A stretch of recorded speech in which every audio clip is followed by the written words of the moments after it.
Eccomi, buonasera a tutte, buonasera a tutti, benvenuti a questo nuovo appuntamento live sul canale Labirintando con Iana. Io sono sempre la vostra Iana e Koga di fiducia.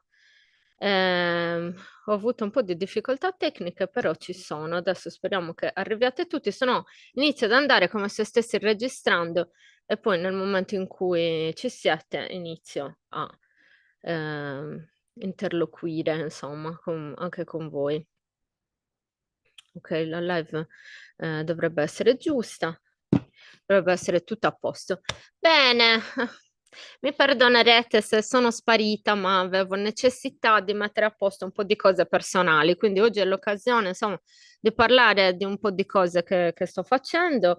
Insomma, è anche l'occasione di affrontare un argomento che in questo momento mi triggera parecchio. Però vabbè, anche insomma per salutarci, per raccontarvi un po' che cosa sto combinando, come mai sono sparita così tanto. Allora, innanzitutto premetto questa cosa, è stato uno degli inverni, autunno-inverno e inizio primavera più terribili della mia vita. Domani compio 41 anni. ehm, Vi posso dire che sinceramente nella mia memoria storica personale è stato uno delle stagioni più complesse. Cioè, ogni tipo di pestilenza in giro ce la siamo buscata, quindi abbiamo fatto proprio un ciclo continuo di robe di tutti i tipi, molto faticoso, molto destabilizzante dal punto di vista fisico, ma io l'avevo detto, cioè se vi ricordate comunque avevo scritto un articolo per Sardegna che cambia che parlava proprio del 2026 e spiegava che sarebbe stato un anno intenso sotto molti punti di vista, intenso. E diciamo che sarebbe andato a toccare poi quelle cose che ci rappresentano, quelle cose che ci caratterizzano come individui, in questo senso qua. E quindi ci stava, insomma, che affrontassimo questo tipo di situazione. Buonasera a tutti. Quindi proprio un aspetto fisico veramente intenso e faticoso, tant'è che una delle ultime live prima di Tonino Mosconi ero veramente devastata. E un po' di persone mi hanno detto prenditi un po' di tempo per ripigliarti perché così non ce la puoi fare, cioè ti abbiamo visto provata, ti abbiamo visto veramente molto affaticata, quindi insomma cerca di badare anche a te. E ho colto questo interessamento, questo consiglio veramente al volo perché mi sono resa conto, insomma, che non potevo tirare la corda più di tanto. Poi le altre cose sono anche impegni proprio territoriali, nel senso che se ho deciso un po' di allontanarmi dall'online perché stavo lavorando in presenza, quindi stavo facendo tante cose offline, quindi ho incominciato quel progetto di rigenerazione territoriale con il gruppo appunto Geometri Sardinia Hub. Ehm, io non mi ricordo mai come è fatto, ma sono pessima per i nomi, abbiate pazienza, scusatemi. Ehm, e quindi mi ha preso del tempo, mi ha preso insomma tutta una serie di risorse interiori che è stato veramente complesso tirare fuori. Uh, Abbiamo new entry. Ciao Davide, Sardegna dove? Sarcidano, centro dell'isola. Si fa una X in Sardegna, al centro ci sono io. Ehm, Poi sì, il lavoro territoriale lì, facendo un percorso per creare una cooperativa di comunità. Insomma, ho iniziato tutta una serie di lavori fisici proprio, no? Quindi in presenza che mi hanno preso un po' di tempo. Poi lo studio che mi ha preso parecchio tempo, quindi l'obiettivo, ci siamo quasi.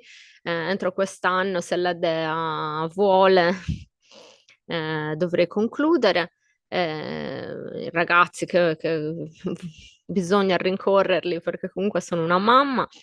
E tante magie da strega, tante guerre da combattere, ragazzi, sia in presenza che online, no? Perché poi si è spostato si è spostato la piazza non è più le nostre piazze dei nostri villaggi, delle nostre comunità, ma è diventata questa piazza meravigliosa che è quella cloaca che sono i social fondamentalmente, ma cloaca lo intendo proprio dal punto di vista delle opinioni, dei dibattiti. Tendenzialmente il livello non è proprio il massimo, diciamo, però devo dire che non tanto mi sto ricredendo, ma che posso essere orgogliosa di aver creato, diciamo, uno spazio in cui poter dibattere veramente in modo molto serio, consapevole su tutta una serie di cose. Ecco, è una di queste cose molto importanti è appunto questa questione delle subculture. Una questione veramente importante in questo momento, non tanto in questo momento, sinceramente. Chi segue il mio canale da tanto tempo, che ha visto tutti i miei video, sa benissimo che è una questione che io ho portato sin dai primi video e quindi con il video La questione sarda ho affrontato molto chiaramente quale sia il dibattito sull'egemonia e subalternità culturale tra la Sardegna e l'Italia, no? Ho detto un sacco di volte che il problema non è certamente soltanto l'aspetto Stato nazionale e governo territoriale e quindi autonomia regionale, ma è proprio una questione molto più profonda e molto più culturale, no? E sempre di più, andando a lavorare e osservare, e sempre più vivendo con maggiore esperienza tutto ciò che la vita e la cultura sarda mi propone, mi rendo conto che sempre lì si inciampa, no? Si inciampa sempre in questi sassi terribili che riguardano proprio uno scontro fra alterità, come si direbbe in antropologia, identità, alterità, è un continuo scontrarsi e sono dinamiche molto complesse perché il mondo attuale ci pone in continui scontri in questo senso, cioè c'è appunto nel mio caso specifico la cultura sarda versus la cultura italiana, però poi ci sono tutta una serie di altre dinamiche come per esempio le migrazioni da altri stati nazionali o da altri continenti, quindi con culture ancora più particolari e dimensioni territoriali ancora più specifiche all'interno di questioni, diciamo, di sottoinsiemi anche nel contesto sardo. Quindi la guerra dei livelli culturali, no? La guerra dei dislivelli di cultura, andando oltre ovviamente il concetto di cultura, per cui la cultura debba essere vista come eh, mero accumulo nozionistico di concetti e cose che siamo andati a impilare uno sopra l'altro, no? Come se fossero libri. La cultura invece è molto di più. Quello è l'aspetto intellettuale della cultura, cioè l'aspetto nozionistico, l'aspetto della conoscenza, no? In termini proprio di acculturamento, soprattutto nel caso della subalternità sarda, in questo senso qui, perché insomma è una cultura che è stata riacculturata per esempio dalla scolarizzazione di massa che ha da un lato insegnato a leggere e a scrivere e dall'altro ha tolto la possibilità di leggere e scrivere perché ha insegnato a leggere e a scrivere in italiano e anche in altre lingue, attualmente perlomeno, e ha tolto invece la lingua locale. Quindi non permettendo per esempio un lavoro in questo senso qua, no?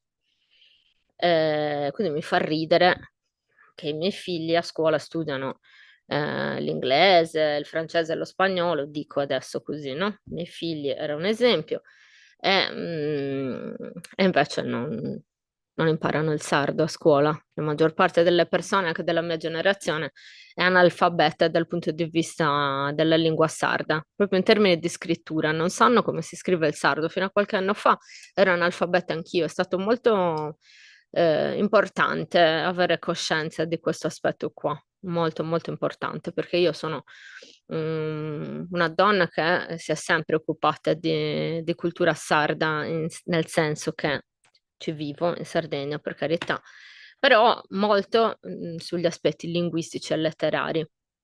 Avendo avuto un'esperienza personale che mi ha portato a vivere in vari luoghi, allora, in varie comunità all'interno dell'isola, ho potuto sperimentare proprio l'alterità interna, no? La differenza fra le comunità, le caratteristiche che identificano una comunità piuttosto che un'altra. E uno degli elementi più importanti, quello base, diciamo, è proprio la variante linguistica. E fa ridere perché negli studi linguistici ci sono due macro varianti di sardo, cioè quella del capo di sotto, ve la banalizzo, quindi il campidanese, e quella del capo di sopra, ve lo banalizzo, e quindi il logudorese fondamentalmente. Ma dentro queste macro varianti ci sono mondi, mondi, mondi. Avevo fatto un'intervista su Border Night, mi ricordo, dove avevo detto proprio che la Sardegna in questo senso è un microcontinente, no? Con micromondi. Mi ricordo infatti che avevo avuto un po' di attacchi sotto ai commenti riguardo questo, ma appunto non è qualcosa di cui mi stavo vantando, ma è anche qualcosa anche di complesso da comprendere e da vivere fondamentalmente, perché uno dice sono sardo, quindi vado nel nord dell'isola e parlo la mia lingua tranquillamente, invece no, ci sono molte diversità, cioè devi essere proprio sul pezzo sulla cultura sarda, devi proprio viverla, devi farti male con la cultura sarda per poterti permettere, diciamo, di non sentire anche le micro alterità. Io le sento, ma non le subisco fondamentalmente, perché, come dico sempre, questa vita sin da bambina che ho fatto, è stata una vita che mi ha permesso di identificarmi come sarcidanese e non come abitante o nativa di un paese piuttosto che un altro. Sono figlia in sardo, diciamo, oriunda, quindi sono figlia di padre e madre che vengono da due comunità diverse, incasinandosi nel parlare in sardo con me, spesso hanno utilizzato l'italiano, quindi io il sardo correntemente ho imparato a parlarlo più con i miei nonni, ma non perché loro insomma, avessero avuto vergogna, ok, tra di loro hanno sempre parlato tendenzialmente, però proprio per una questione, no? Cosa ti insegno? Il sardo mio o il sardo dell'altro? Perché sembra una scemenza, ma tra due paesi eh,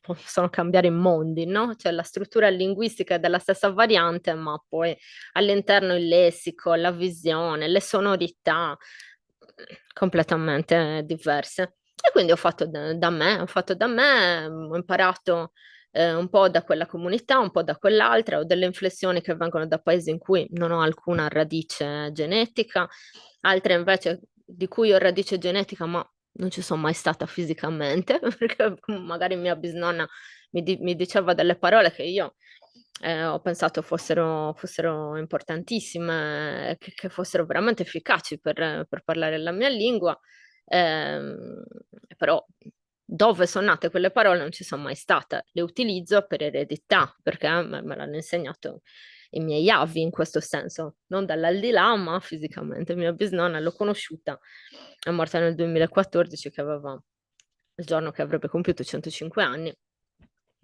E quindi ho fatto in tempo decisamente a conoscerla, no? Devo ringraziarla tanto per la mia visione anche della mia realtà culturale, ecco, in questo senso. Perché vi sto facendo tutto questo pippone? Sicuramente un sacco di persone stanno dicendo, ma scusa, vabbè, ma dovevamo parlare del caso Vogue, tra l'altro non so neanche che cacchio è questo caso Vogue, e Marta la sta prendendo un po' larga questa cosa. No, la sto prendendo un po' larga, ma vi sto chiaramente mostrando quale sia il mio punto di vista. Come sempre dico in tutti i miei video, il mio punto di vista è quello radicato di una donna sarda radicata che studia antropologia, ok? Quindi è una visione molto specifica, una visione interna della cultura sarda, ma che utilizza strumenti che permettono l'analisi chiara delle dinamiche culturali, però resta il mio punto di vista.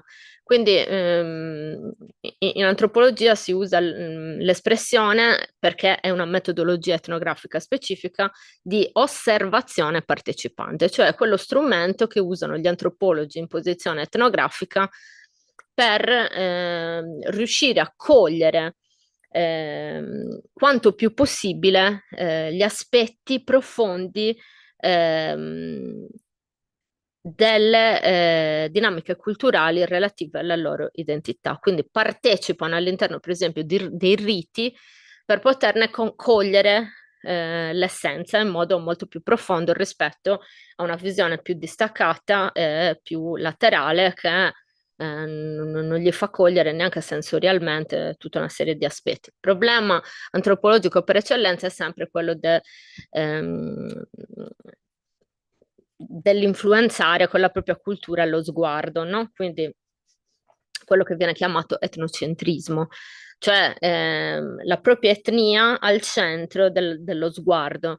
Non è un problema solo dei comuni mortali che stanno vivendo la vita e hanno a che fare con la multiculturalità, è molto un problema anche degli antropologi, perché ovviamente tutti noi riusciamo a sospendere il giudizio fino a pagina 2, no? Immaginiamoci davanti a ritualità culturali molto intense, forti, oppure che rompono dei tabù che sono tipici della nostra cultura. È molto difficile analizzarlo senza sguardo giudicante, quindi la sospensione del giudizio all'interno dell'osservazione partecipante sarebbe fondamentale. Beh, nel mio caso è anche ora un'altra cosa, perché una partecipazione è un'osservazione più che partecipante, è un'osservazione vivente. Cioè, io faccio esperienza, antropologicamente parlando, che coincide con la mia esistenza, cioè la mia scelta di rimanere radicata all'interno è una scelta cosciente, consapevole, di cui ho pagato le conseguenze per anni e ancora pago le conseguenze, in termini per esempio di agio, di comodità, in termini anche di tutta una serie di cose. A me va benissimo così perché io sono qui per osservare me stessa in questa incarnazione, quindi come antropologa, ma anche, come direbbe Dagon, come studiosa di scienze dello spirito, osservo poi anche proprio le dinamiche, no, di incarnazione all'interno di tutto questo. Ehm, Leggo un paio di messaggi, poi continuo a raccontarvi. Claudia ci saluta, Enza ci saluta, anche io vi saluto tanto. Poi Claudia dice: Questo problema di cui stai parlando è quello delle culture indigene, portatrici di grandi conoscenze ancestrali, e in quanto tali vanno assoggettate e livellate verso il basso. Ma in realtà vanno disgregate verso l'alto. Da un lato vanno schiacciate in termini sociali, però in termini antropologici vanno risucchiate, cioè quei macrosistemi culturali che identificano quella etnia, quella cultura specifica. Ci sono anche un po' di sfumature tra culture ed etnie, è importante anche questo aspetto qua, ma lì andiamo veramente troppo nello specifico, però è importante che ve lo sottolinei. E dicevo, quando parliamo proprio di macrosistemi culturali, allora la cultura dominante tende a integrare, assorbire, eh, mh, mutare tutta una serie di elementi, risulta come se fosse un albero capitozzato fondamentalmente, no? In questo senso qua. E poi schiacciate dal basso dal punto di vista sociale, quindi significa tolta la possibilità alle radici di continuare a cercare le sostanze nutritive che permettano o di avere chiome lussureggianti oppure di rinascere nel momento in cui vengono capitozzate. Ho fatto l'esempio dell'albero perché è l'esempio per eccellenza, come sapete, è l'esempio che faccio sempre quando parlo di determinate questioni culturali, perché secondo me, insomma, il simbolo dell'albero della vita non è a caso, è proprio un modello culturale, esistenziale per noi esseri umani. Anna, grazie della buona live, grazie a te. E Phil ci saluta, Phil ci saluta. Allora, tornando alla questione Vogue, torniamo alla questione Vogue. Allora, io non so cosa ne sappiate, però facciamo una ricapitolazione in questo senso qua. Allora, la questione Vogue, allora, Vogue, nota rivista di moda, adesso anche un po' tornata alle cronache perché si sta riparlando del Diavolo Veste Prada, no? Quindi il Diavolo Veste Prada è un film ormai diventato cult che è ambientato proprio nella redazione di quella rivista, se non sbaglio. Se sto dicendo cazzate, fatemelo, notificatemelo per favore perché può essere anche che la mia mente possa sbagliare, per carità. Non ho capito perché poi sta andando di nuovo di moda il Diavolo Veste Prada. L'hanno rifatto, sta uscendo il 2? Questa cosa non mi è chiara. Ok, se qualcuno lo sa, me lo faccia sapere perché mi interessa molto. Eh, Cosa è successo? È successo che io l'ho visto su Instagram, sui social fondamentalmente, Vogue Italia e Photo Vogue hanno fatto una open call per artisti italiani in cui appunto si chiedeva a fotografi, videomaker, eccetera, eccetera, di partecipare a questa open call. Il titolo era Subculture in Italy. Nella grafica in cui insomma, si avvisava di questa open call, al lato proprio c'era la Subculture in Italy sopra e sotto, all'interno c'era una foto di un artista sardo, Gianmarco Porru. Se sto sbagliando anche questo, ditemelo perché in questi momenti mi capita di avere dei lapsus, fare sincretismi di nome di gente, ho problema con i nomi, ve l'ho detto. È uscito il 2. Ah, grazie Eleonora, molto gentile. Ecco qua, ho scoperto l'arcano. Ehm, un- appunto una fotografia di questo artista che fa parte di una rassegna fotografica specifica che anche, insomma, cioè, a me è piaciuta anche proprio dal punto di vista artistico, devo essere sincera, no? Ecco, io ritengo che comunque l'arte ha una sua funzione, abbia una sua funzione di dibattito e molto interessante. Questo però l'ho visto successivamente, perché chi fosse questo Gianmarco Porro prima di Vogue non lo sapevo, non conoscevo i suoi scatti, li ho conosciuti tramite appunto questa grafica che annunciava l'open call e l'immagine incriminata è l'immagine di un abito di Desulo, un abito tradizionale di Desulo, e qua faccio una precisazione. Non li chiamo costumi, ok? Non li chiamo costumi.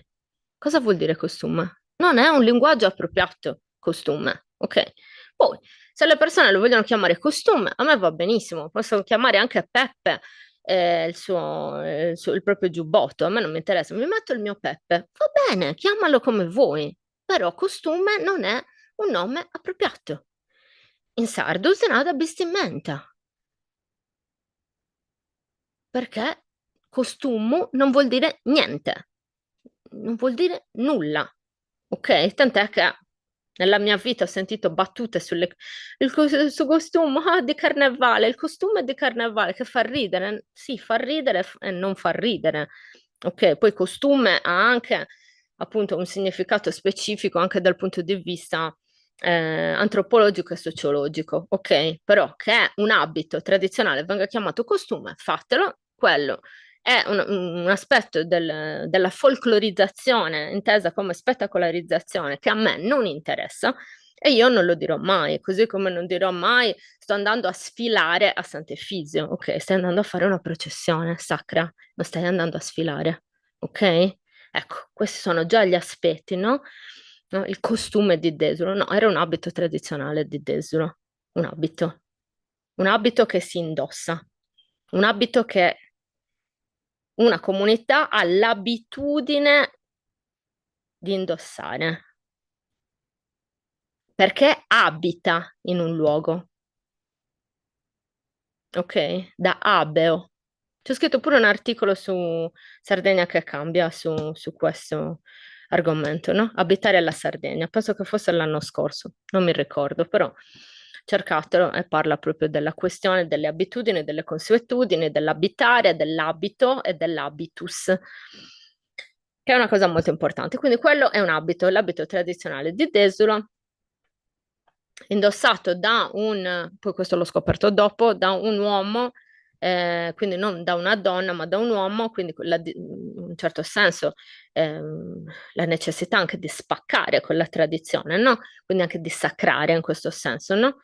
Fare polemica all'interno con l'immagine, che si solleva alla gonna in una postura leggermente oscena. Dico leggermente perché per tutto quello che si vede in giro è leggermente oscena.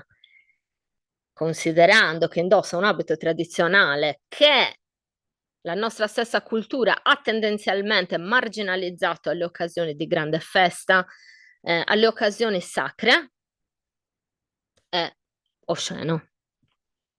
Poi ho capito che nell'atto, come facevano le donne antiche, di fare la pipì probabilmente, no? Mi è sembrato di capire così. E va bene, va benissimo. L'immagine di per sé, ok, poi va analizzata, va contestualizzata, cioè bisogna parlare con l'artista, capire meglio con l'artista tutta una serie di cose. Ora però la questione principale è subculture in Italy è l'immagine dissacrata e dissacrante dell'abito tradizionale di Desulo. Desulo, una delle comunità più resilienti nell'entroterra isolano, abbarbicata nelle montagne dell'entroterra isolano. La loro Madonna è della neve, quindi chi segue il mio canale sa bene che quando una Madonna è, cioè è collegata a una territorialità specifica, vuol dire che c'è un radicamento sacrale multimillenario che utilizza quell'abito ancora nel quotidiano. Ora, non è che la quindicenne, ventenne indossa l'abito per andare a comprare il pane, ok? Però diciamo che non è relegato solo alle grandissime feste, ma in generale è relegato alla festa, il che dal punto di vista dell'analisi interna all'isola è un caso molto molto particolare. Ecco, io dico questo, no? Con tutti gli abiti che potevano esserci, no? Io dico proprio, lo so, è molto bello quello di Desuro. Allora, in ordine, ovviamente il mio abito è quello che preferisco perché è il mio, ovviamente. Poi c'è quello di Sorgono, poi c'è quello di Desulo e poi c'è quello di Orgosolo, cioè questi sono i miei abiti preferiti che hanno una caratteristica comune molto importante, ci sono molti colori il colore dei boschi e della natura lussureggiante dentro quegli abiti. Quindi io li trovo meravigliosi, veramente sono, gli abiti dell'entroterra hanno proprio delle fatture e dei colori molto specifici. Sono assolutamente i miei preferiti, quindi capisco dal punto di vista estetico sono meravigliosi, però io li sento anche come un simbolo, ok? Un simbolo che va molto rispettato. Io, per esempio, non ho nessun tipo di radice genetica con Desulo, benché insomma abbia sempre frequentato gli ambienti dell'entroterra, abbia sempre frequentato gli ambienti e il mondo folk e quindi conosca tanta gente di quei luoghi, ho sempre frequentato gli ambienti politici, quindi conosco altrettanta gente di quei luoghi, non sento alcuna prerogativa nel potermi permettere di fare delle critiche all'interno di quella comunità. E voi direte, sì, ma vabbè, quindi cioè, tu che parli sempre di Sardegna, di cultura sarda, non puoi neanche fare degli appunti.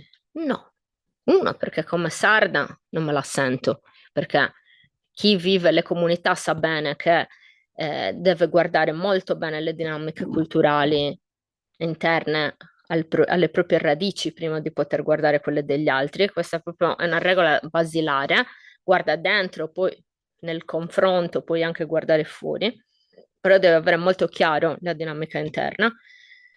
Due, come antropologa mi viene proprio male, cioè proprio un rispetto profondo, non una deformazione professionale in questo senso, non proprio un'impostazione d'analisi intellettuale che ho. E poi proprio per la sacralità, tra virgolette, del simbolo. Quello è il frutto di millenni di lavoro di una comunità, di una genetica specifica che si è adattata a una territorialità specifica. So, è come entrare dentro il rapporto madre-figlio, madre-figlia, dentro una linea femminile, dicendo, guarda, tu, eh, questo neo che hai qua, a prenderti in giro per questa cosa. È un esempio scemo, però l'idea è quella. Quella è una cosa che si tramandano di generazione in generazioni con modifiche che vengono comunque contrattate all'interno della loro comunità, con dinamiche di espressione che vengono contrattate all'interno della comunità, famiglie intere, no? Quindi la visione è questa, micro, diciamo, unità base della famiglia, padre e madre, madre o padre, anche altre cose particolari, perché in Sardegna ancora ci sono quelle, però diciamo unità minima è quello, madre, padre e figlio, e poi c'è l'intero albero, quindi un clan, un albero che è un clan, e poi c'è tutta la tribù, quindi il bosco, in questo senso, ok? Tu non entri nel bosco a strappare rami, rami, boh, perché qua non entra la luce, sì, l'essere umano la fa questa cosa, però io non so, non lo ritengo appropriato in questo senso. Poi consideriamo un altro aspetto dell'abito. L'abito non è soltanto appunto il simbolo che emerge da una contrattazione interna in cui si manifesta l'abitare l'abitudine indossandola, no? È anche un elemento identificativo. Torniamo indietro di 100 anni, 1926. 1926, non lo so, sparo così, c'è una fiera del bestiame. C'è una fiera del bestiame, come facevano le persone a capire da lontano, senza sentire il tono delle loro lingue, quindi anche l'accento, anche proprio il lessico, eccetera, di dove fossero quel gruppo di persone piuttosto che quell'altro. Dall'abito tradizionale. È identificativo di una comunità, quindi di una tribù specifica.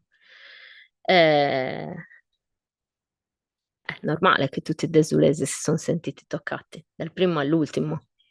Io non mi sono sentita toccata in quanto desulese, io mi sono sentita toccata in quanto comunità, in quanto parte di una comunità, in quanto indosso anch'io un abito che mi identifica e che voglio che mi identifichi.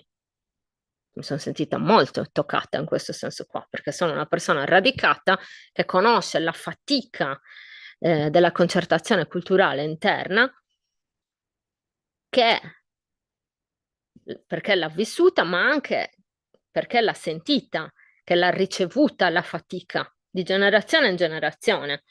Adesso si parla molto di sterru, di sterrausu, quindi di emigrazione, emigrati, della nostalgia, ma anche dell'importanza, no, di acquisire nuove competenze e tornare qua. Ehm, Talmente lo spopolamento è diventato a un livello importante che si parla moltissimo di queste cose, non si parla mai delle persone che sono sempre rimaste qua. Qua addirittura c'è la tendenza a dire, questo l'ho detto anche in altri video, c'è la tendenza a dire che vabbè, la gente quella in gamba se n'è andata, poi è rimasta soltanto Sagenti Jeddah si dice da noi, no? La gentaglia, l'Argentina, Ehm, le persone così, di poco conto. Non sono affatto d'accordo, non sono affatto d'accordo, non dico che siamo migliori di quelle che sono partite, perché non lo so, dipende da persona a persona, ovviamente. Sicuramente c'è anche tanta gente bruttissima che è rimasta e c'è tanta gente meravigliosa che se n'è andata, non è questo il discorso, però bisogna anche considerare che le persone che sono rimaste qua hanno continuato a essere prese a schiaffi quotidianamente dal fatto di essere una cultura subalterna e di essere una subcultura all'interno di una cultura subalterna a quella italiana, che è subalterna a quella europea, che a sua volta ha un sacco di problemi con le dinamiche geopolitiche. Quindi il problema è un'immagine, un simbolo che è stato desacralizzato per le culture più radicate, ma io da distaccata posso anche dire che la cosa va contestualizzata. Sicuramente quell'immagine vista così a me ha turbato molto. Poi se fosse l'obiettivo dell'artista, bravo perché ci è riuscito, ma ha turbato me, ha turbato un sacco di gente. Ma per molti motivi, no? È un simbolo legato molto alla sacralità. E quindi vedere quel simbolo così per me è stato veramente osceno, questa è la parola giusta, osceno. Ehm, Però al di là di questo aspetto, la questione generale è proprio una questione di chi ha continuato a vivere qui e ha difficoltà orizzontali, difficoltà verticali nel poter esprimere se stessi. Quindi l'altro aspetto è quello di essere legato alla parola subculture, no? Subculture in inglese, quindi subculture in italiano, anche tradotto sottoculture. E qua veniamo proprio alle questioni più fini. Si è scatenato un dibattito, vabbè, il mio commento è stato grazie Vogue perché almeno tu sei stata onesta e hai detto che siamo inferiori rispetto a quella italiana, perché subculture in Italy ci metti l'immagine di Desulo utilizzato in questo modo è abbastanza inappropriato. Però grazie, insomma, perché hai detto che siamo inferiori e almeno tu sei stata sincera perché la cultura italiana tende a dire ma no, sono carini, sono così bellini, guardali, sono italiani speciali, no? Sono italiani diversi, sono italiani divergenti, neurodivergenti, culturalmente divergenti, no? Così, sono un po' esotici, un po' folk, appunto, no? Quindi ci allisciano, non ci dicono chiaramente che siamo inferiori. Da un punto di vista formale, siamo come gli altri. Da un punto di vista sostanziale, siamo colonizzati completamente sotto mille aspetti, servitù militari, dal punto di vista energetico, da tutti i punti di vista, ok? Siamo colonizzati fondamentalmente. Ieri stavo guardando, era da un po' che non me ne occupavo, infatti mi sono fatta un pianto, ragazzi, che veramente la metà basta. Ho guardato delle dichiarazioni, eh, degli interventi all'interno di dibattiti pubblici di donne anziane che parlavano di quando le hanno mandate via dai terreni di Teulada perché stavano espropriando per farci le servitù militari. Quindi raccontavano della storia o dei loro genitori con loro, ragazze già magari grandicelle, no? Che avevano già lavorato all'interno della loro azienda oppure addirittura marito e moglie che sono stati espropriati, cioè mandati via e ci hanno lasciato solo le lacrime. Ok, esproprio per un bene pubblico, per il bene pubblico della guerra. Mollate le vostre case, così avrete la guerra in casa. Questo è stato di fatto quello che è successo. Per cui siamo colonizzati in questo senso qua. Ehm, Subculture non è una definizione adeguata, né dal punto di vista antropologico, né dal punto di vista sociologico, né nella variante italianizzata sottocultura. Ok? Facciamo chiaramente una distinzione. Poi, ovviamente, vedo che oggi non siete in tantissimi, però se ci sono delle domande io sono assolutamente a disposizione. Allora, subculture. Dal punto di vista antropologico, ci sono tante scuole ovviamente in questo senso. Poi la parola proprio subculture, così in inglese, ha preso piede dalle scuole, diciamo, antropologiche di stampo sociologico americane, ok? È lì che si è maggiormente utilizzato questo termine. Non so se sia stato coniato, però sicuramente alla ribalta degli studi umanistici ci è arrivato grazie a quel filone là, ok? Però subculture è sicuramente un concetto molto caro anche a tutta l'antropologia mediterranea, intesa come tutto il lavoro fatto, diciamo, dall'antropologia demartiniana nello specifico, quindi di De Martino, che si basa poi sulla visione gramsciana di egemonia e subalternità, no? In questo senso. Ma dobbiamo dire chiaramente che tutto quel filone lì è stata anche una reazione fortissima alla strumentalizzazione dell'antropologia durante il ventennio, no? Durante il ventennio l'antropologia culturale, mentre in Francia, in Inghilterra, erano strumenti per comprendere meglio le dinamiche del colonialismo, quindi il rapporto proprio tra dominatori all'interno di altre culture, altre, veramente altre. In Italia, nello specifico, ma anche in Germania, però con pieghe, diciamo, più fisiche, in Germania più che culturali. Dal punto di vista culturale, la Germania, diciamo che ha lavorato meglio perché è rimasta nella filosofia per certi versi, no? Quindi la filosofia, diciamo che è diventata una macro, è diventata, è sempre stata una macro area umanistica che ha permesso un po' anche di spostarsi. Invece nella settarietà poi di trovare discipline più specifiche, lì a volte l'utilizzo ne ha precluso, diciamo, la vera funzione. E così è successo in Italia perché nel ventennio l'antropologia culturale e fisica diventano strumenti che dimostrano ehm, la forza propagandistica fondamentalmente, quindi diventano argomentazioni scientifiche da utilizzare a rinforzo di tutto il lavoro di propaganda che era in atto in quel momento. Abbiamo fatto l'Italia, ora facciamo gli italiani, quindi fare gli italiani, costruire da uno Stato-nazione un popolo livellato e amalgamato ha avuto necessità di avere supporto nell'antropologia culturale. Ok, quindi questo ha creato un grande trauma disciplinare in questo senso qua.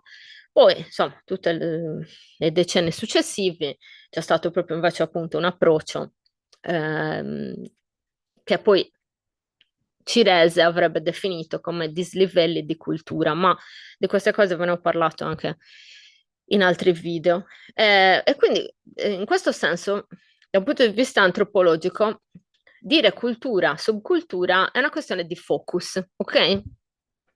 Cioè, la cultura è l'insieme macro in cui dal mio punto di vista sia chiaro, poi ogni antropologo ha una visione di cultura specifica in base al tipo di metodo che utilizza nell'analisi antropologica, però dal mio punto di vista nella cultura c'è una struttura base in cui all'interno vi sono dentro tutte le funzioni degli elementi culturali, no? All'interno di questa grande cultura possono esserci dei dislivelli più o meno minoritari all'interno per una questione territoriale, per esempio, oppure per una questione politica, in cui appunto ehm, all'interno della stessa visione, della stessa struttura, gli elementi culturali possono cambiare, no? E quindi fondamentalmente si tratta proprio della legge degli insiemi, no? Dentro la cultura maggioritaria ci sono delle subculture che comunque utilizzano la stessa struttura di base culturale. Mentre sottocultura ha preso, diciamo, nella traduzione in italiano più una piega sociologica, eh, tendenzialmente collegata alle fasce marginalizzate all'interno della società. Quindi una visione ancora più micro, cultura, subcultura, antropologicamente parlando, società che potrebbero essere, diciamo, lo scaffale all'interno. All'interno delle società ci sono appunto delle sottoculture, inteso proprio come categorie che possono essere lavorative, categorie che possono essere anche di genere, volendo, e tutta una serie di altre categorizzazioni che comunque condividono ugualmente la stessa cultura di base. Ok, quindi perché io, che ho studiato antropologia, che sono sarda, eccetera, mi sono incazzata? Allora, uno, perché ho trovato inappropriato l'utilizzo di quell'immagine all'interno di una rivista come Vogue. Lo dico tranquillamente, senza problemi. Bravo artista, molto interessante, mi ha turbato, mi avrebbe fatto riflettere, l'avrei voluto vedere dentro una rivista specializzata sarda, di arte proprio sarda, o anche mediterranea. L'avrei voluto vedere dentro un museo, ok, in cui si fosse creato un dibattito antropologico, sociologico, cioè quello che è successo adesso online fosse successo in un museo, per esempio a Nuoro. Mi sarebbe piaciuto molto questo, sarebbe stato molto interessante per la nostra cultura, di grande accrescimento. Invece l'ho trovato inappropriato che fosse dentro questa rivista, una rivista che fondamentalmente è una multinazionale del costume, della moda. Ehm, io che ho sempre fatto le guerre contro le multinazionali, lo trovo un'appropriazione e una speculazione su una simbologia etnica specifica. E c'era quella di Desulo, ma poteva esserci anche un abito tradizionale, non lo so, non cito l'Africa perché è veramente banale, ma non so, della Bretagna. Mi avrebbe fatto incazzare moltissimo perché è proprio la visione radicata che venga sradicata, anzi non è neanche sradicata, è recisa, scusate, recisa e poi banalizzata che mi fa incazzare, fondamentalmente è quello, perché un conto è lo sradicamento che è terribile ugualmente, però lo sradicamento può essere anche volontario, no? Un conto è la recisione, anche la recisione può essere volontaria, ma è molto individuale. Ma da un punto di vista collettivo, questo si tratta di una recisione. Questo non lo trovo giusto, perché non è una questione di possesso, ma una questione di generazione, no? Una questione di dignità. E poi mi ha fatto incazzare appunto subculture in Italia. Quindi la cultura sarda è una subcultura italiana dal punto di vista antropologico? No. No, perché non condividono la stessa cultura di base. La cultura italiana non esiste, l'hanno inventata. Anzi, la maggior parte l'ha fatta Mussolini, l'ho detto poco fa. Poi, se, come li definisce una persona che stimo molto, la sinistra imperialista piace, che la cultura italiana sia interessante, cioè, faccio pure. A me non interessa perché non esiste, perché non è nata dal basso. Esistono le Italie, esistono tante culture, ma non è neanche vero che esistono le Italie, perché dal punto di vista peninsulare forse già le isole sono fuori dall'Italia. E questa è una definizione storica, è una definizione, quando parlavano d'Italia, i romani parlavano della penisola. E anche un certo pezzo di penisola, perché voglio dire, non avevano una visione molto ampia dell'Italia.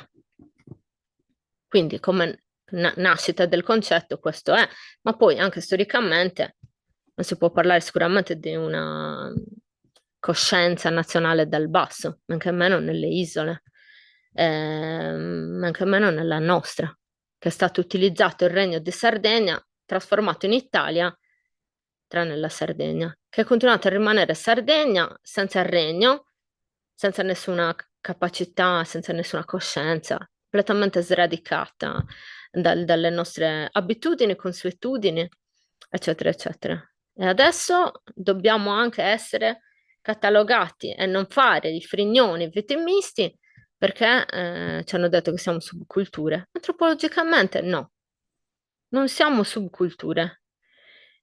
Guardate che subculture non indica inferiorità. Sottocultura tendenzialmente è un'accezione negativa in ambito sociologico e indica proprio quelle fasce societarie marginalizzate, ok? Quindi quello lo indica, sottoculture lo indica, ok, usiamo solo subculture, senza tradurlo, anche perché, voglio dire, è latino, subculture è latino, sub è una parola latina, non è una parola inglese, sub l'ha prestato il latino all'inglese, ok? L'italiano è una lingua romanza, il sardo è una lingua romanza, quindi se usi sub stai utilizzando un contesto semantico originario, ok? Quindi no, ok. Subculture si traduce in, non deve tradurre, sono loro che lo traducono. Noi abbiamo contiguità semantica, loro no, ok? Quindi linguisticamente siamo sicuramente più vicini in questo senso che loro, oggi ce l'ho col microfono. Quindi subculture vuol dire sotto la cultura, cioè un sottoinsieme, ok? Non è un'accezione negativa, non significa inferiore. Allora, se esistono livelli, non è una questione di inferiorità, è una questione di interiorità, ok? Se non è sopra o sotto, perché qua si sta parlando di insieme, a me va benissimo, però vuol dire che è più interno, ok? Però sta dentro quel cerchio, sta dentro il cerchio della cultura italiana. No, non è così, non è così. La cultura sarda non sta dentro il cerchio della cultura italiana. La regione autonoma della Sardegna sta dentro lo Stato nazionale italiano, non la cultura. La cultura è un'altra roba. Poi, ripeto, se per cultura pensate che si tratti di acculturamento nozionistico, magari avete pure ragione. Ma allora che definizione antropologica è? Non è una definizione antropologica.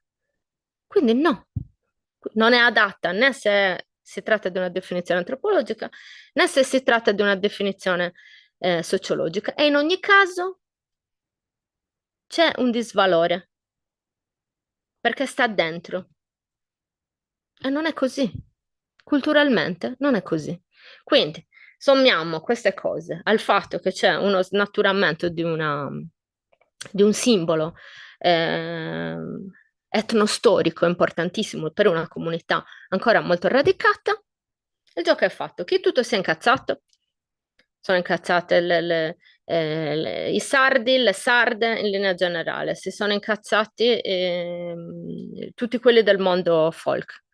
Ehm, si sono incazzati gli antropologi, si sono incazzati le antropologhe, si sono incazzati tutti, si sono incazzati tutti, tutti, anche i fotografi, tutti si sono incazzati. Tutti, perché è proprio il connubio che è stato trovato che era sbagliato. Quell'immagine contestualizzata sarebbe andata bene.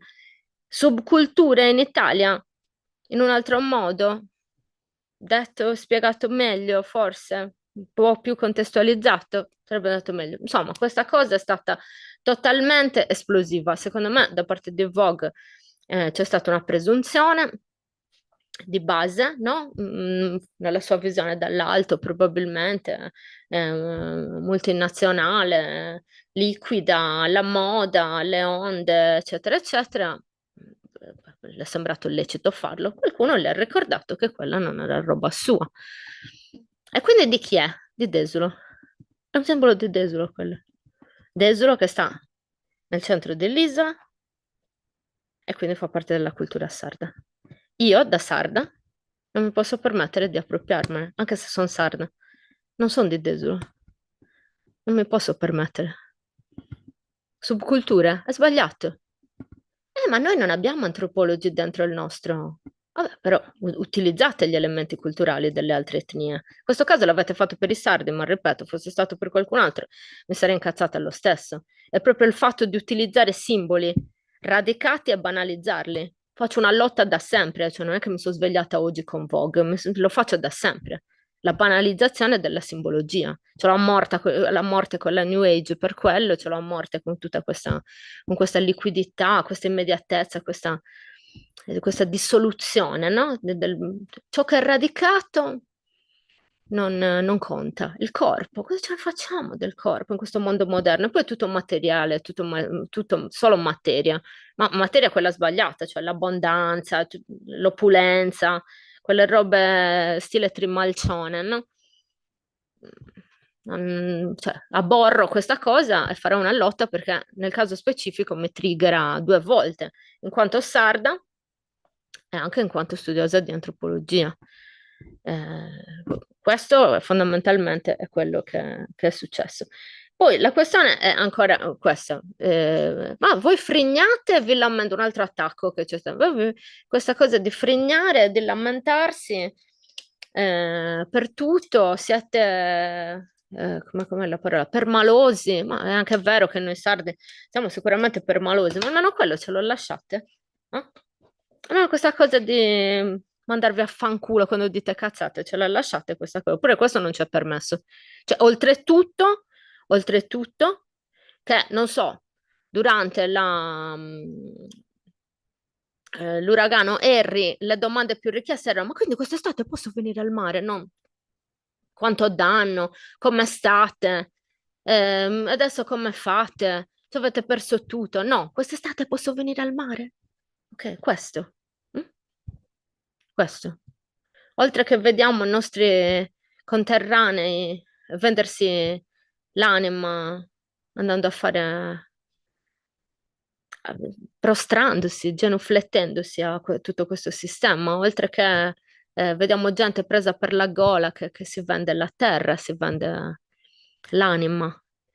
Oltre tutto quello che vediamo, le umiliazioni, di non avere punti in nascita, di essere uno dei luoghi più antichi del Mediterraneo e di non avere posti dove partorire, quindi le donne decidono di non partorire. Ehm, non possiamo partorire come vorremmo, tutto medicalizzato. Ma tutta una serie di cose veramente, veramente molto profonde, servitù militari, ehm, la manipolazione proprio, la culturazione che è stata manipolazione per generazioni, no?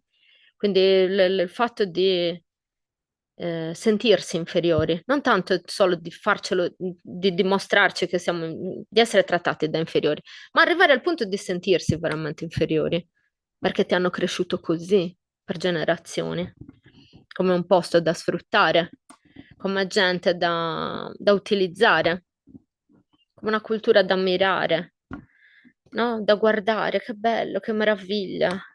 Quindi con pura estetica. Non possiamo neanche mandarvi a fanculo quando notiamo l'atteggiamento manipolatorio. Cioè, si parla tanto, non parlano d'altro che di narcisismo online. Non si parla d'altro, il narcisista malevolo, quello quando il narcisista è sotto, perché questo non è un atteggiamento narcisistico nei confronti di altre persone.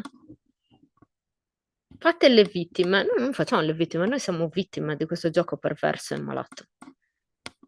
Noi lo siamo. Il popolo lo è.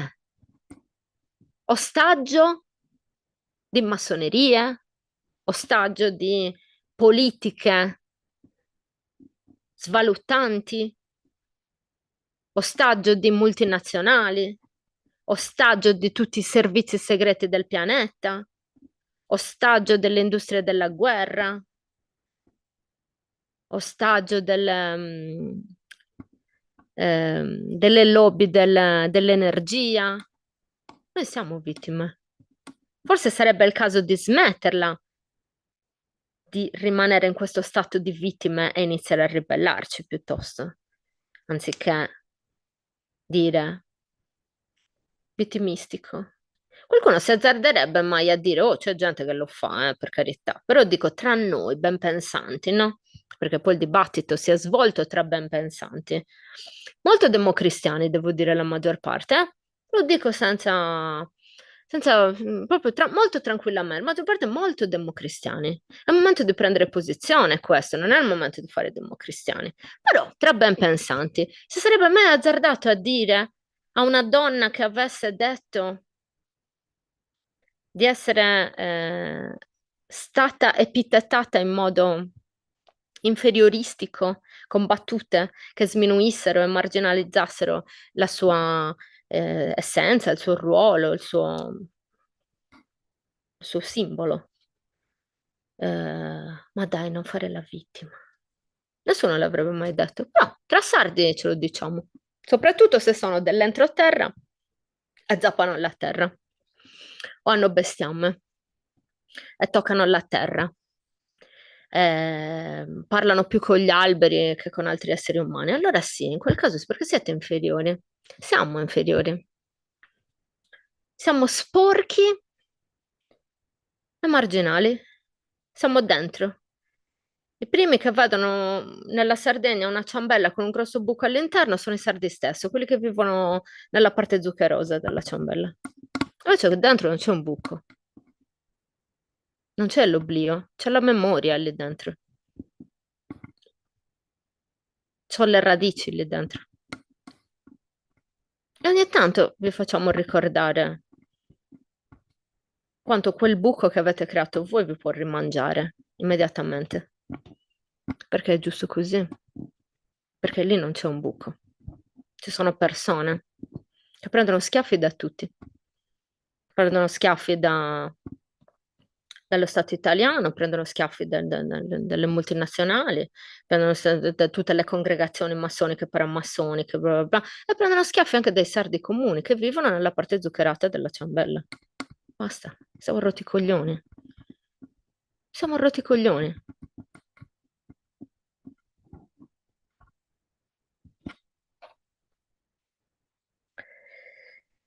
Allora, leggiamo un po' di messaggi.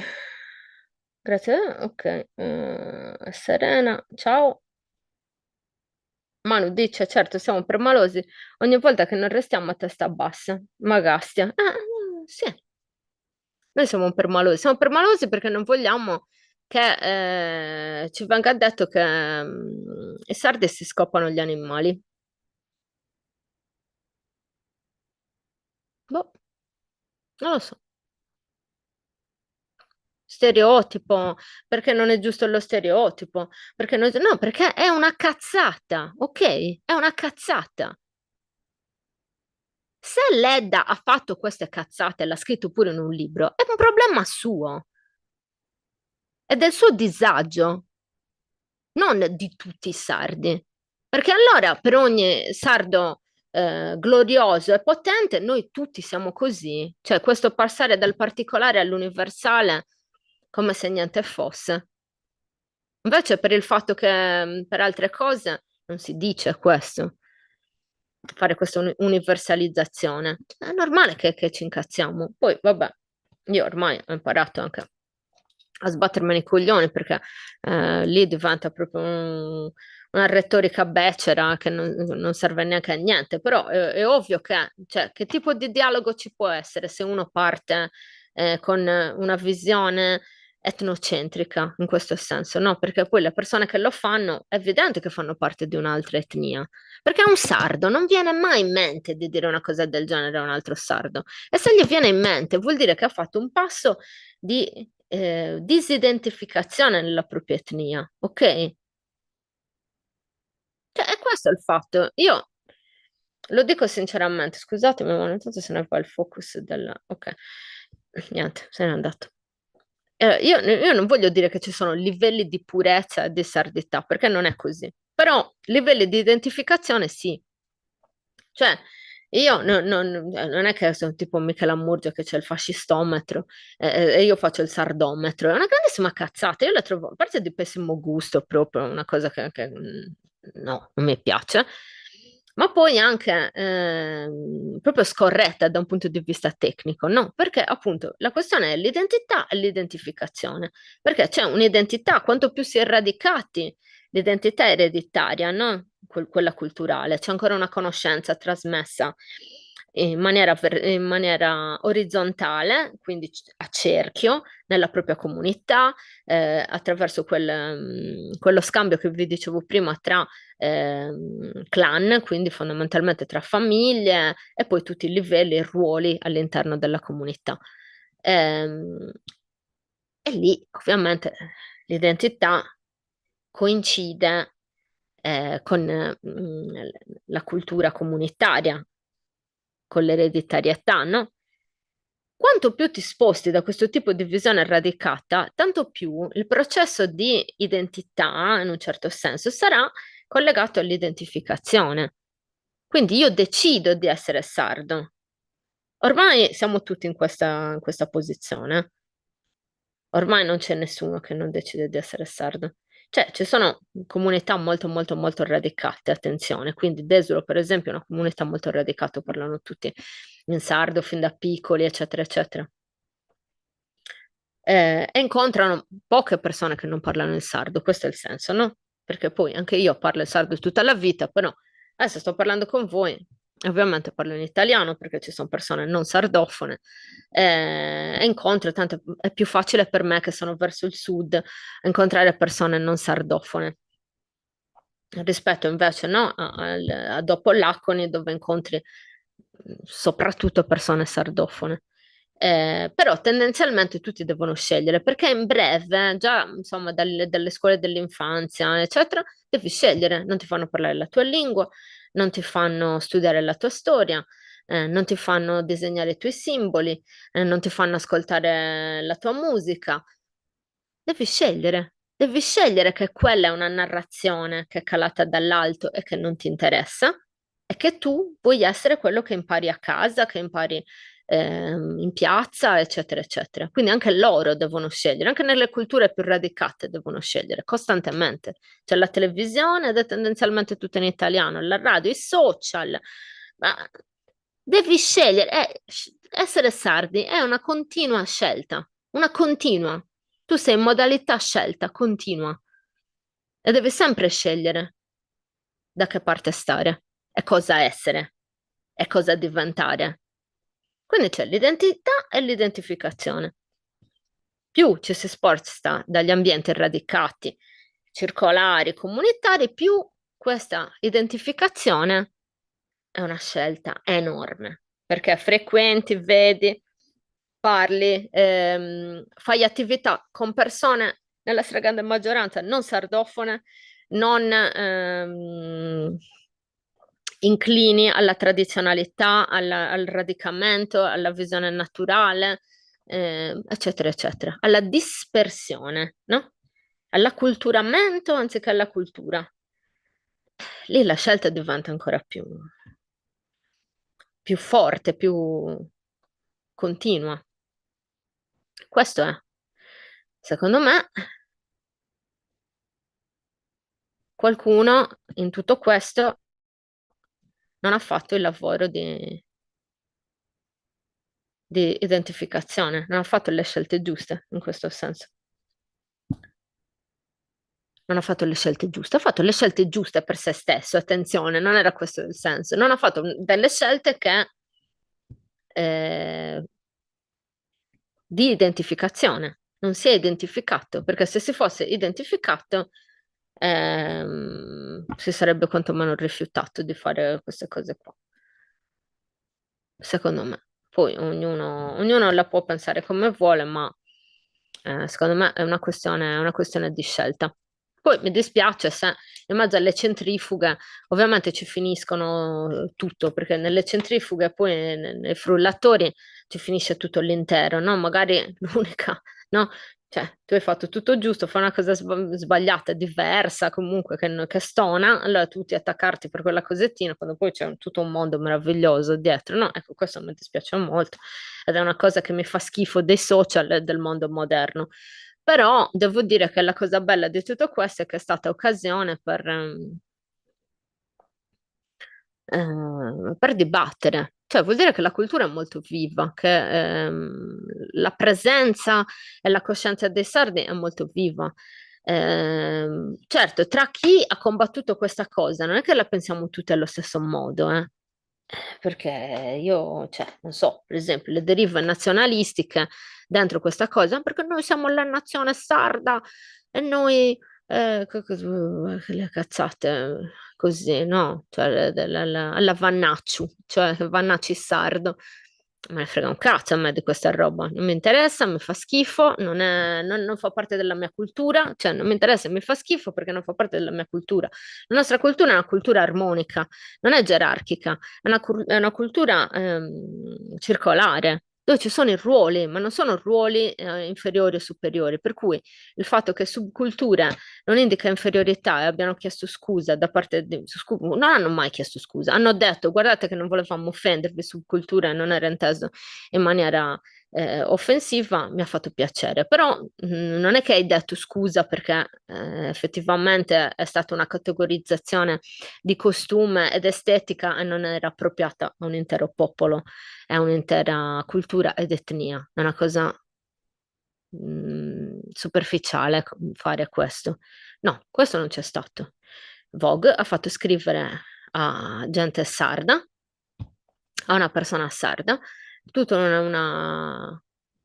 un'argomentazione, un'analisi, però io non ho visto passi indietro.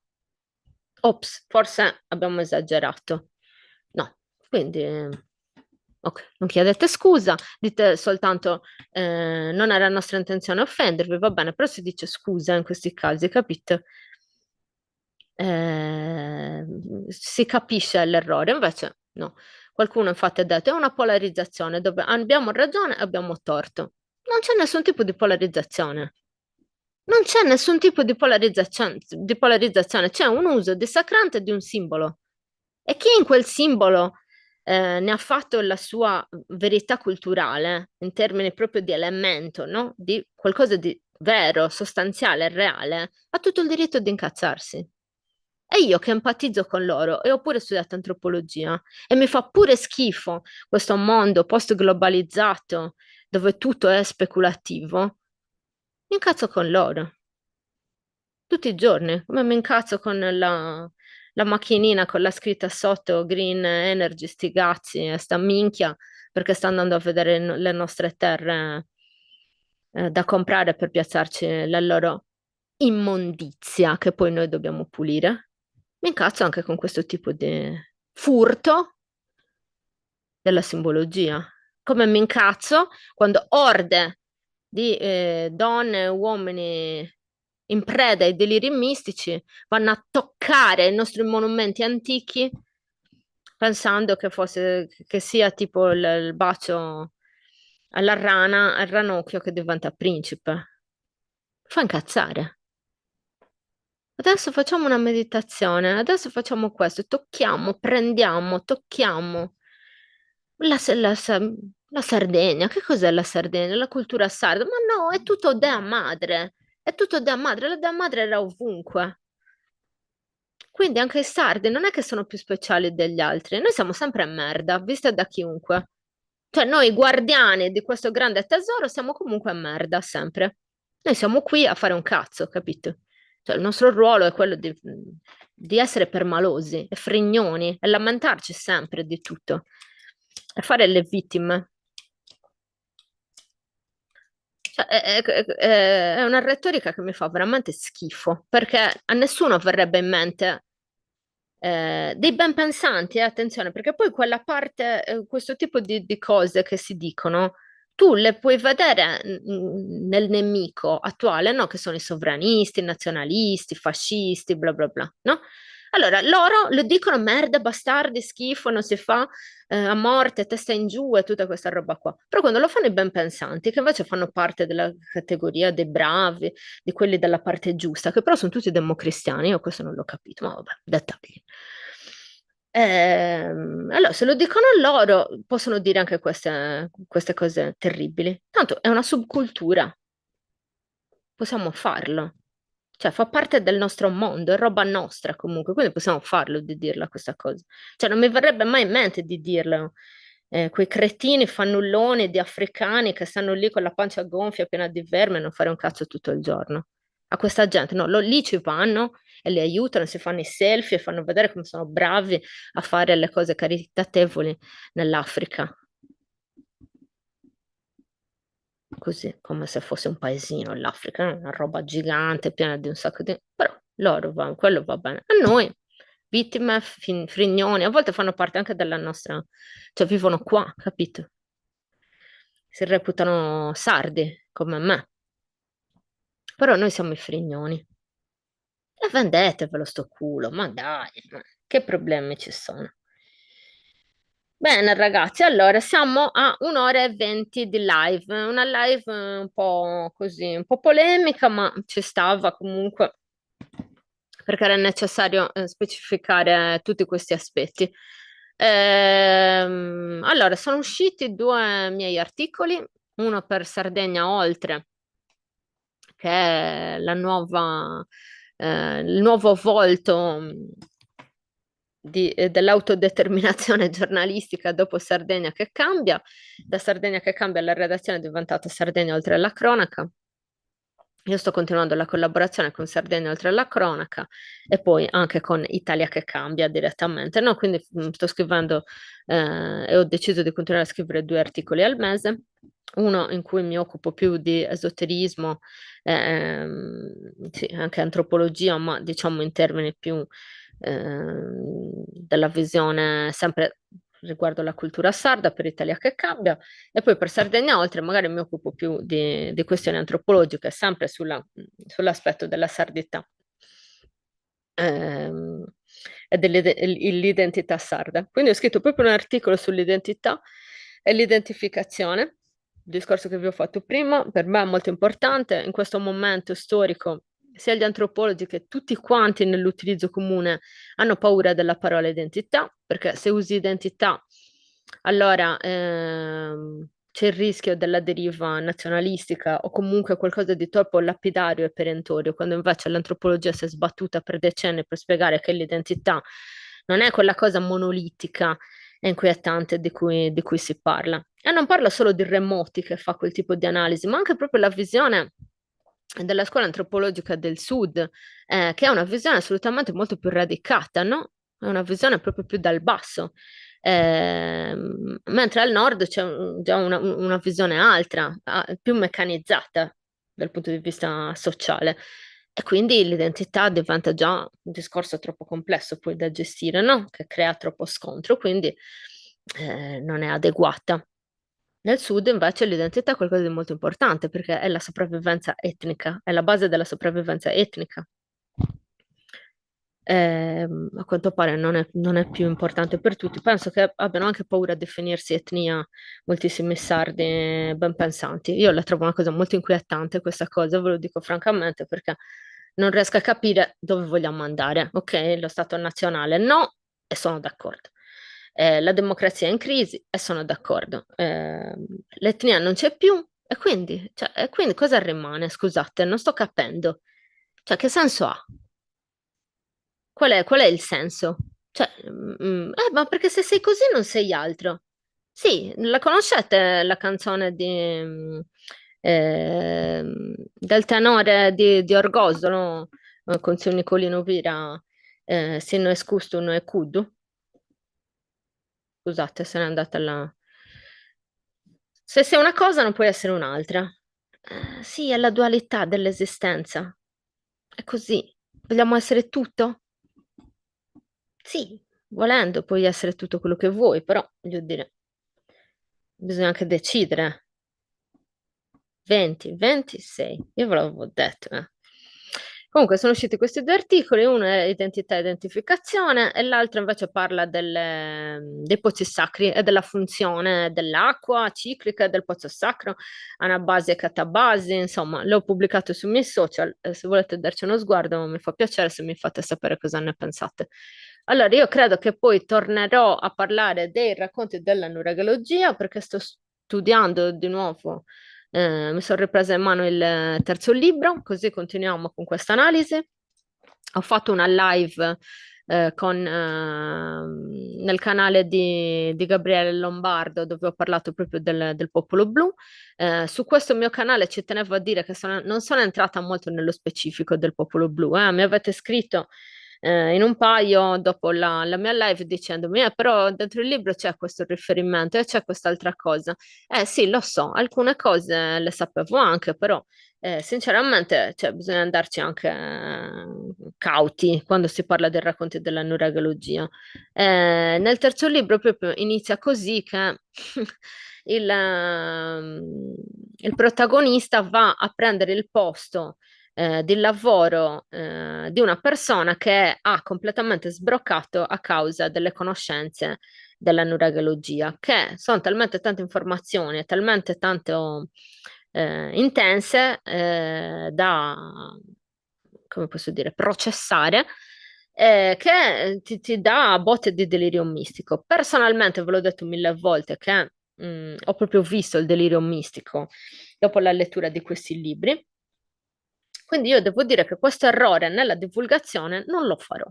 Non lo farò e non mi farò prendere da questo tipo di fanatismo, perché è bellissimo tutto, però voglio dire, a me piace molto tenere le radici in tutti i sensi, sempre e comunque. Non solo quando parlo di tradizione, ma parlo anche proprio dal punto di vista personale. È molto importante rimanere radicati nella realtà e comprendere quale scelta prendere, non farci prendere dalle nostre scelte, ma continuare a scegliere costantemente come far andare la nostra barca verso il nostro destino, che attenzione, nel quotidiano lo scegliamo noi il nostro destino.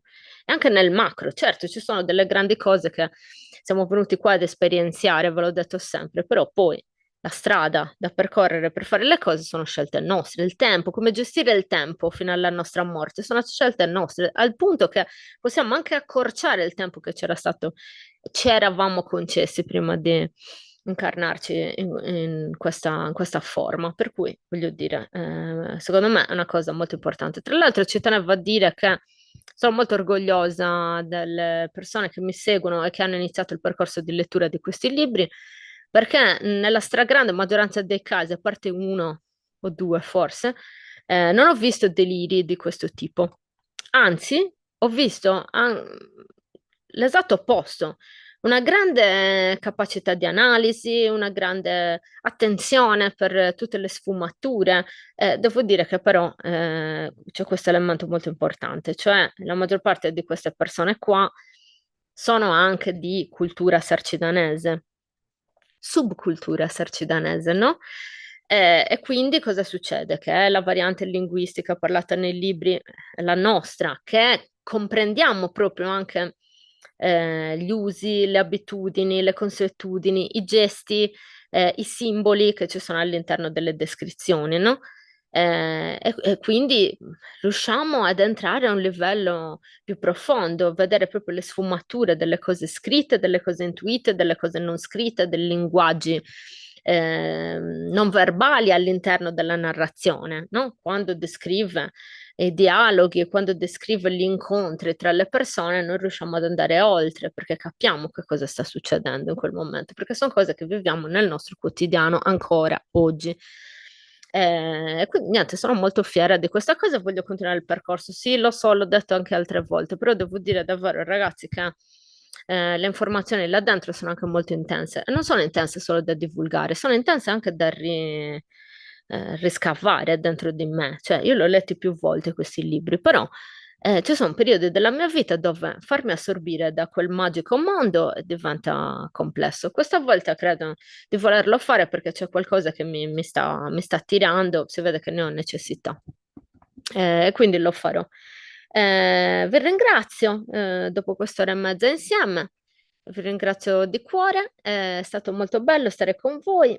Ci vediamo niente martedì prossimo a parlare di qualcosa di nuovo. Adesso questi giorni ci penso. Vi saluto, vi ringrazio. In buono, Asibi.